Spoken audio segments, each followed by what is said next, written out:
And we are back. Thanks for staying with us. It's time for a book chat segment this morning, and we have with us Austin Ukporhe. He's here to talk about his book, The Field of Boaz. A tale of a broken past, redemption, and discovering God's will for marriage. Good morning. Good morning. Such a pleasure to have you here. Same here too. Your book is quite a revelation, I'll say. Wow. Thank you. Thank you for that. It is. And, you know, reading through the first few chapters of the book, Yeah. I'm like, I really want to meet this person because Wow. we live in a climate where men do not share. Men are not vulnerable, even with their partners. And here you are, you know, giving every part of yourself in this book. What inspired it? Well, thank you. I was inspired by exactly what you said. A lot of men never share their past. A lot of men are afraid of even expressing what they've been through because they feel maybe somebody's going to bully them, somebody's going to look down or talk down at them, or judge them, and what have you. For me, I know quite well that the beginning of my marriage would have to do with my vulnerability because I was sexually molested at the age of seven. All right. And from there, I went on to be a sex addict until I was 19 when I encountered the Lord. So all of the stories from the ages of 7 to 19, if I don't unpack it, I'm going to have problems in my marriage. If I don't unpack everything I've been through, I know that it will be difficult for me to enjoy my home.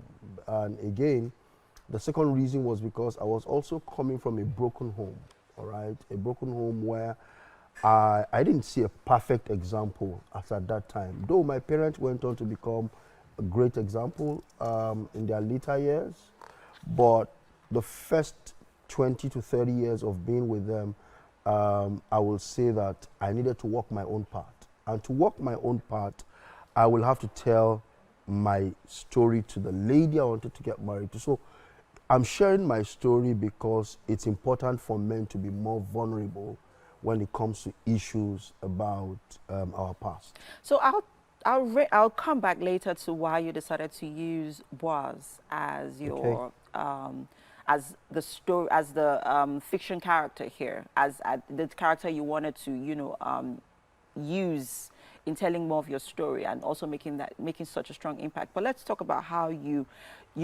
transition, how you turned your life around, the new lifestyle, you call it in this particular chapter. And here you referenced the 1 Timothy 1, verse 15 to 16. So let's talk about that quickly. Yeah. So, you know, it's a journey of transformation. Yeah. And in our journey of transformation, we all have different pathways to achieve transformation. But for me, the scriptures, my view was the scriptures. And it said, be an example of the believer in conduct, all right, in speech, in purity, and in every aspect of our life. So the first thing I did was to give myself to the word. I allowed the word to seep through my soul. I allowed the word to seep through my mind. And every time the word came into my mind, I wasn't judged. I didn't feel judged. Instead, I feel motivated and encouraged to take steps towards the things I was reading. Now, I was a gangster, all right? I was a bully. I was a fighter. So for me, in fact, let me tell you something. When I gave my life to Christ, that very week, I went out to share tracts, and somebody was beating the other guy with me. I had to drop the tracts and the bucket, and I started beating that person up, and he started bleeding. When my pastor saw, he said, "You still fight?" I said, "They were beating this guy." You know, so that's to tell you that I was on a journey. But I just stayed at it. And by the time I was like 10 years old in the Lord, I began to see the effect of those changes. And I must say here, because a lot of people think that when we talk about transformation, it's automatic. Yeah. Sincerely speaking, transformation is a process. It's not a light switch. No, it's not a light switch. What takes some people 2 years might take you 5 years, all right? But just be on that journey. So for me, that was how I began to experience changes, transformation here and there.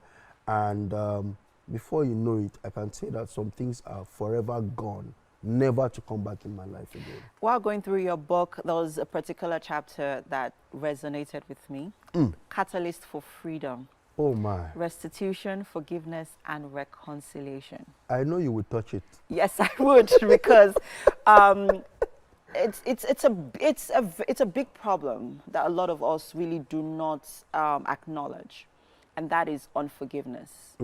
And that is unforgiveness even with ourselves, because most of the time, or all the time, even every single day, we do things that maybe sometimes even contradict our values, contradict our principles, that do not align with the things that we want to become. And then we become very hard on ourselves. Absolutely. And we begin to subtly even punish ourselves. And thereby punishing our partners, punishing our children, and then punishing even the society. Even the society. Even in the little ways, we don't know the kind of effects even your this thing immediate has. environment and colleagues. Exactly. So let's touch quickly on the role of forgiving, how important it is to forgive yourself. Sincerely speaking, the role of forgiveness is, words cannot even quantify it. The first thing is, you must trust God to forgive yourself. I'll tell you something. I lost my mom a couple of, just a year ago, and I battled with unforgiveness. Sorry about now, that. the unforgiveness was not for others. I just couldn't forgive myself. I started feeling that, oh, if only I had done this, if I had done that, if I had done this. And I was just sucking in pain, until my wife said to me, will you deliver yourself from this pain? We spent money, we did everything, but I still couldn't express how you were feeling, how I was feeling, until my wife picked it and said, will you just snap out of this? All right. So when we talk about forgiveness, the first thing is, you must know that there is a God that forgives. God is merciful. With him is plenteous of mercy and redemption. So once you know that there is a God that forgives, don't let no one bully you into feeling bad for what you have done. Once there is this God that forgives, the next thing is yourself. If you can, in fact, let me put it this way. Not accepting forgiveness shows that you are proud. And not accepting the fact that God has forgiven you and you are not willing to forgive yourself shows that something fundamental is wrong with your person. Because once God forgives, he forgets. You are the one that remembers. But the moment you say, Lord, forgive me, and even if you don't hear an answer, the moment you say, Lord, forgive me, you have restituted that position and he's forgiven you. Let's move on from there. If you want to learn more about that, I think you should go get the book Field of Boaz, right? Because it's a review. We're not, it is a review.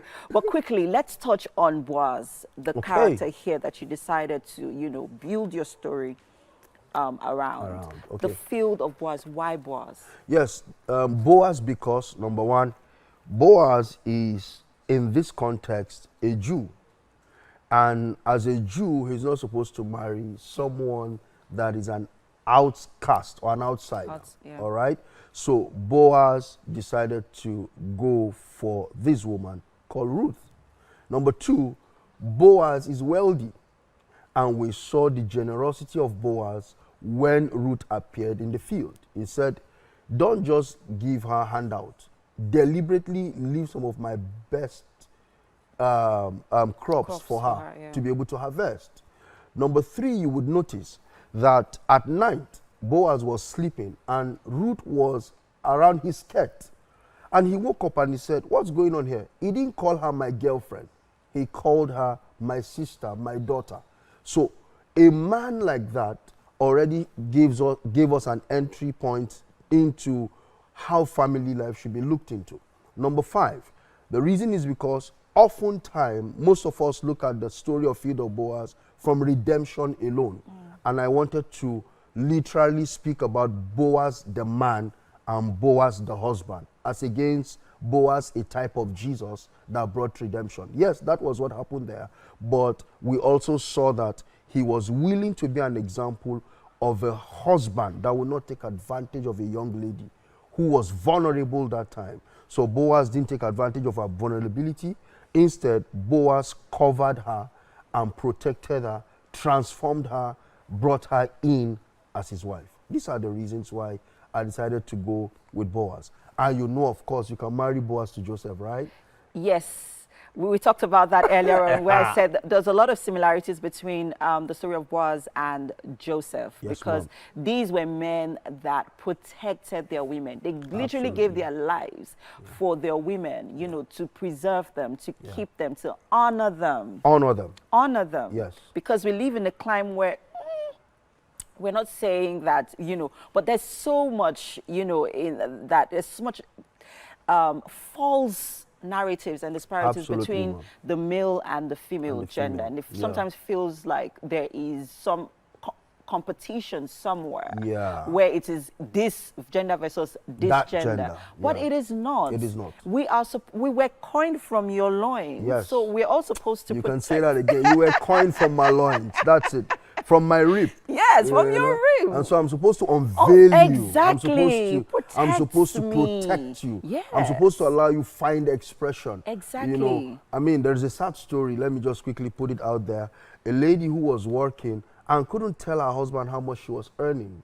All right, that's one. Number two, every time she wanted to add more value to herself, the man says, I'm an accountant, you're an accountant, I don't have a professional accounting certifications, so you're going to remain this way.